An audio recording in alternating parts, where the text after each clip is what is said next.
¿Qué tal? ¿Cómo están? Bienvenidos a nuestro canal del ABC de tu dinero.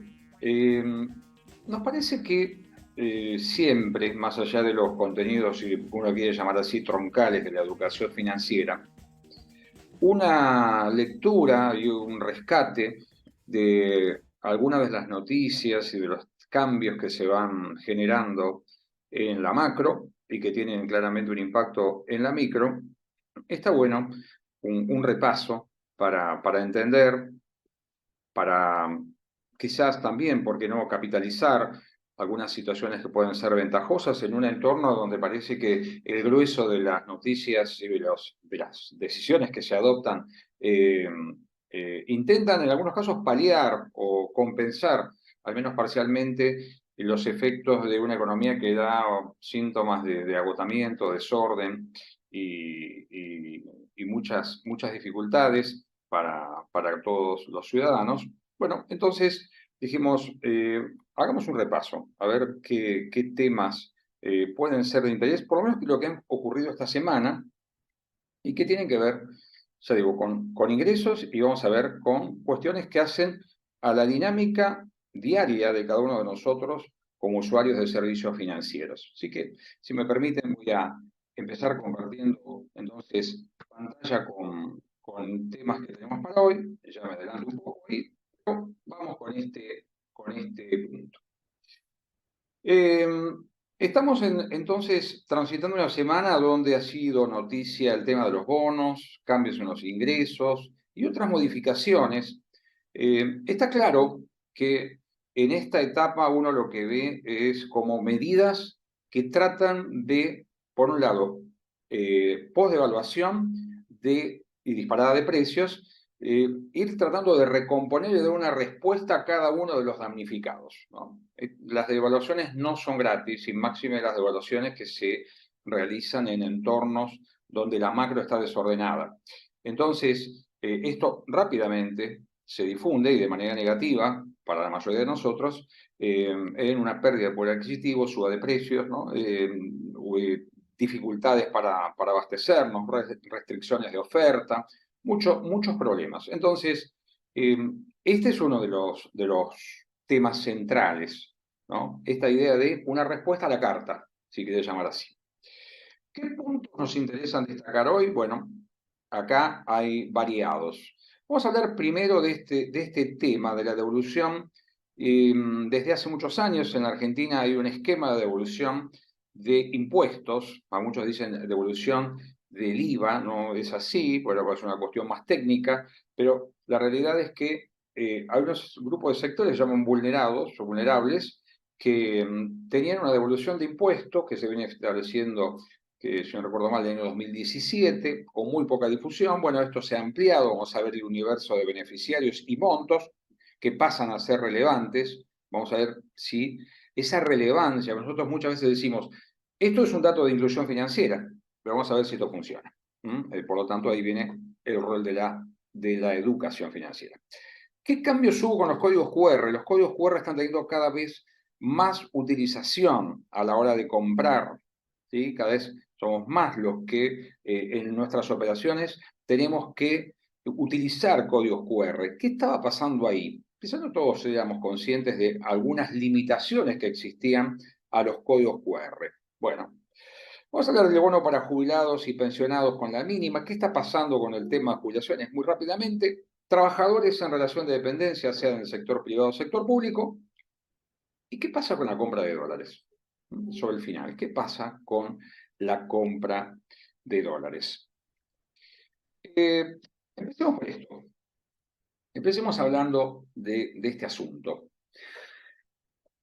El universo de beneficiarios es este grupo de sectores llamados vulnerados. Lamentablemente en Argentina, la devolución de impuestos, yo creo que debería demandar primero un paso que lamentablemente las autoridades no solamente este gobierno, no lo han aplicado, que es la discriminación, por lo menos de algunos de los impuestos, ¿no? O sea, algunos estiman que en algunos productos o servicios, cuando nosotros pagamos el precio final, estamos pagando quizás más de la mitad de ese precio en concepto de impuestos.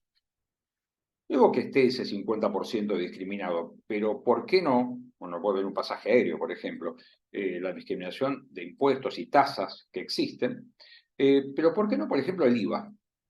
¿No? El IVA, que impacta formalmente en el consumidor.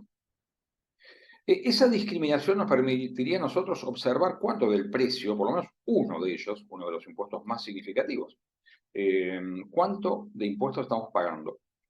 Pero mientras tanto esto suceda, ojalá realmente en algún momento se materialice, la realidad es que este grupo ampliado, veremos ahora, porque en su principio eran aquellos beneficiarios que tenían haberes mínimos, este universo de sujetos, como dice aquí, personas beneficiarias, ¿no?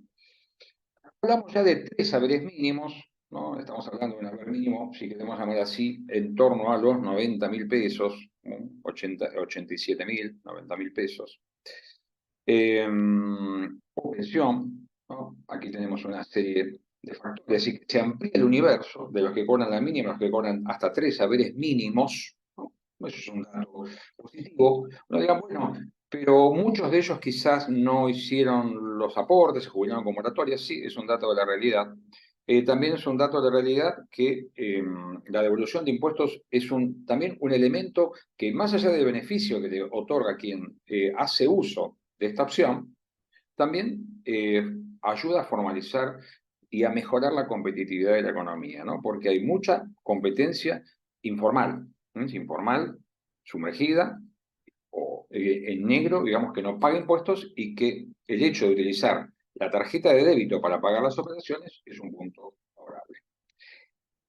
El que quiera puede ingresar en la página de AFIP, que es el que de alguna manera gestiona este tema del reintegro por compras con tarjeta de débito, que es de un 15% con un monto a reintegrar. Ese monto, del 15%, tiene un tope, ¿sí?, de 18.000 pesos por mes. No, nada menor. Y cuando sean beneficiarios, dice, de jubilaciones y pensiones, con haberes de hasta, con jubilaciones de hasta 3 haberes mínimos. ¿Sí? Después hay otros montos, y tanto para los beneficiarios y los que perciben la asignación universal por hijo o por embarazo, ¿no? Es un universo que muchas veces nosotros lo vemos de manera individual, pero en términos masivos, ¿sí?, en términos masivos, y en algunos lugares donde la presencia de estos sectores es significativa, también implica una inyección de fondos extra que hasta hoy no se ha visto materializada, ¿no? Es decir, que el que quiera ver aquí tiene más información. Recordemos, es la página, estamos viendo la página de AFIP. El segundo tema, como mencionábamos, tiene que ver con el uso del código QR. ¿Quién es el creador del código QR en Argentina? Bueno, el código QR es Mercado Pago, ¿sí? Y en un momento determinado todos tenían que utilizar el código QR de Mercado Pago. ¿Quién era? Bueno, después este tema se va ampliando, todos pueden generar su código QR, pero no existía este tema de una interoperabilidad, una palabra larga, interoperabilidad. Es decir, que yo, por ejemplo, con una billetera digital de los bancos, ¿sí?, pudiese pagar leyendo el código QR, ¿sí?, generado por Mercado Pago, ¿sí? Y utilizar, ahí está el punto, ¿no? Al principio, utilizar cualquier medio de pago, no. Al principio, cuando se establece, dice, bueno, está bien, Mercado Pago cede este espacio para que todos puedan generar sus propios códigos QR, ¿sí? Establece una restricción, dice, bueno, todo muy bien, pero el modo de pagar la transacción, ¿sí?, en la que vos estás utilizando el código QR, tiene que ser con dinero en cuenta. O sea, una transferencia o bien utilizando una tarjeta de débito. Es decir, vos no podés utilizar hoy códigos QR que no sean generados por Mercado Pago con fondos o con crédito que te suministre Mercado Pago, ¿sí? Si cualquier código QR. Entonces, esta interoperabilidad está todavía parcialmente implementada y todo parecía que el 1 de septiembre se ponía en marcha, pero finalmente se pidió una prórroga, Mercado Pago, y esto se difiere por unos 45 días más. 45 días más donde vos vas a seguir trabajando de la misma manera. Es decir, que ahí también hay cambios que se vienen demorando y que dificultan, ya digo, el empleo libre de fondos. No debo decir, bueno, pero yo opero, pues, por ejemplo, con la billetera Modo de los bancos. Sí, pero estás usando un código QR generado por Modo. Pero si quisieras utilizar un código QR generado por Mercado Pago, por ejemplo, no podrías utilizar como medio de pago de esa transacción una tarjeta de crédito. Es decir, te encontrarías con esa dificultad. No te lo permitiría. Digamos, tercer punto,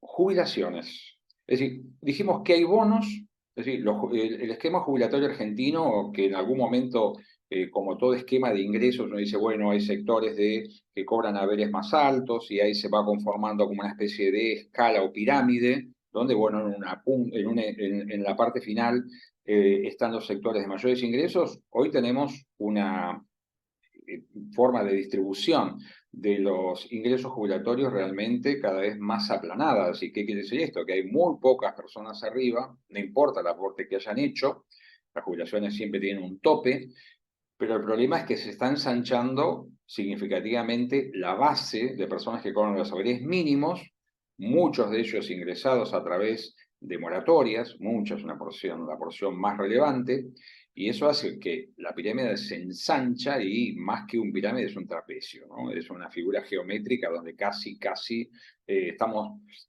observando que el grueso de los jubilados y pensionados se concentran en esa categoría. Entonces, en ese tramo, perdón, de la escala de ingresos. ¿Qué significa esto? Que hay un bono que lo reciben fundamentalmente aquellos que cobran los saberes mínimos. Y el resto, es decir, acá estamos hablando de un esquema de ajuste trimestral, esto lo conocen todos los jubilados, un esquema de ajuste trimestral, y a su vez sistemas de refuerzo para los saberes mínimos para que alcancen un monto, ¿sí? Un monto que de alguna manera siga el curso de la inflación. Ahora, ¿qué pasa con el resto? Lamentablemente pierden frente a la inflación. Es decir, que este es un dato indiscutible que viene a darse. Comento un dato que muchas veces se pierde de vista. Uno dice, bueno, cuando uno se jubila deja de aportar a todo, ¿no? Sí, claramente, a la jubilación sí. Si tiene una moratoria tendrá que pagarla. Pero ¿deja de aportar a su obra social? La respuesta es no. ¿Por qué? Porque sigue aportando al PAMI un 3% de sus haberes. De que, bueno, estos son los datos. El bono de refuerzo eh, es de 37.000 pesos, ¿sí? Para quienes cobran el haber mínimo o una pensión no contributiva. Después hay una especie, como estas distorsiones de los bonos fijos generan que haya segmentos que quedan muy cerca. ¿Y qué va provocando el tema de subir los ingresos de la base? Que, bueno, que en muchos casos los que cobran la mínima, pero con el aporte de los bonos, cobran más de aquel que aportó.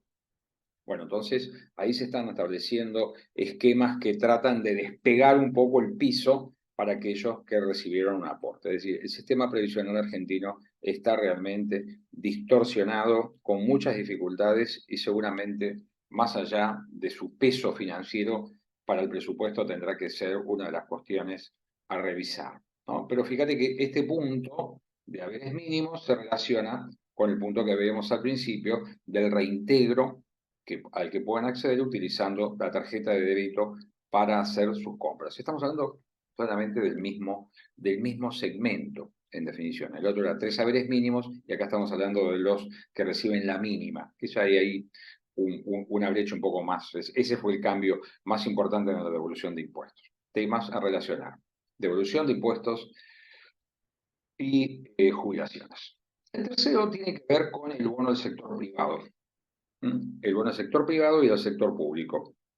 El Estado Nacional tiene capacidad para establecer las reglas de empleados públicos nacionales, ¿sí? Pero no así con aquellos de provincias y municipios. Sabemos que muchas provincias ya dijeron que no al bono de suma fija, porque, bueno, están desarrollando sus negociaciones paritarias, lo mismo sucede en los municipios. Bueno, y este bono de 60.000 pesos, sabemos que se va a distribuir en dos cuotas, ¿sí? Dos cuotas de 30.000, uno con los saberes de agosto, hay 15 días hábiles para pagarlo. Uno le diga, bueno, ahí hay expectativas que uno dice, bueno, lo cobraré con el salario de agosto, es probable que lo cobres después, ¿no?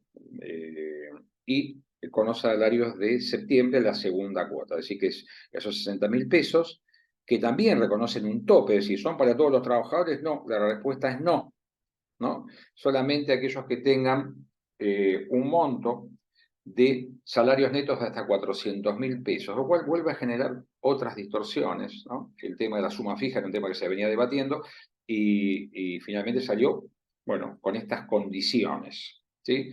El tope máximo, o sea, que tengan haberes máximos de 400.000 pesos netos, no recibirán estos 30.000 en agosto ni en septiembre.